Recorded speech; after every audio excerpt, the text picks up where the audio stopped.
राष्ट्रीय स्वयंसेवक संघाच्या संघटनात्मक आणि भौगोलिक रचनेत बदल होणार, सरसंघचालक मोहन भागवत यांची माहिती।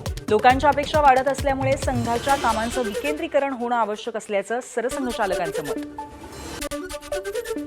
शेअर बाजारामध्ये 22 महिन्यातली सर्वात मोठी घसरण, सेन्सेक्स 2497 अंकांनी घसरून 74,207 वर, तर निफ्टी 776 अंकांनी कोसळला। बँकिंग ऑटो शेअर्समध्ये आज सर्वाधिक घसरण झाल्याची माहिती। गडचिरोली पोलिसांसमोर 68 लाखांचं बक्षीस असलेल्या 11 जहाल नक्षलवाद्यांचं आत्मसमर्पण। आत्मसमर्पण केलेल्यांमध्ये 5 पुरुष तर 6 महिलांचा समावेश, तर 2025 पासून आतापर्यंत 123 जहाल नक्षलवाद्यांचं आत्मसमर्पण।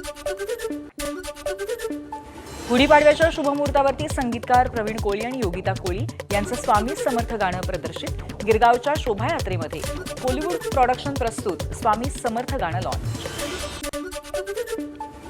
परभणीमध्ये गुढीपाडव्याच्या मुहूर्तावरती सोनं खरेदीसाठी गर्दी। एकीकडे सोन्याचे दर काही प्रमाणामध्ये घटले, तर दुसरीकडे सोन्याच्या मेकिंग चार्जेसमध्ये सूट मिळत असल्यामुळे नागरिकांनी सोनं खरेदीला पसंती दिली। आरकॉम कर्ज प्रकरणामध्ये अनिल अंबानींची तब्बल 7 तास चौकशी। दिल्लीतील सीबीआय कार्यालयामध्ये अंबानींची चौकशी। उद्या पुन्हा अंबानी चौकशीसाठी हजर राहणार।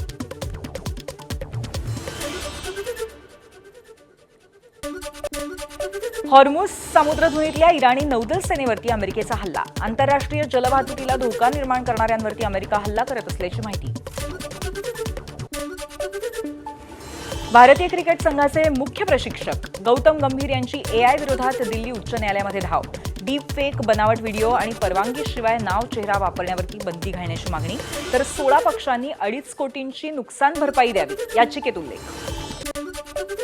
टीम इंडियाच्या निवड समितीचे अध्यक्ष अजित आगरकर यांची 2027च्या विश्वचषकापर्यंत करार वाढवण्याची मागणी, तर सध्या या पदासाठी कोणताही मजबूत पर्याय उपलब्ध नसल्यामुळे बीसीसीआय करार वाढवण्याची शक्यता।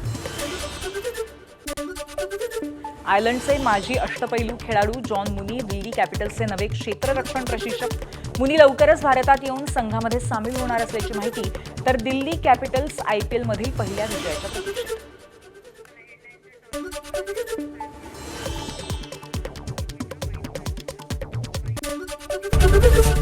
एबीपी माझा, उघडा डोळे बघा नीट।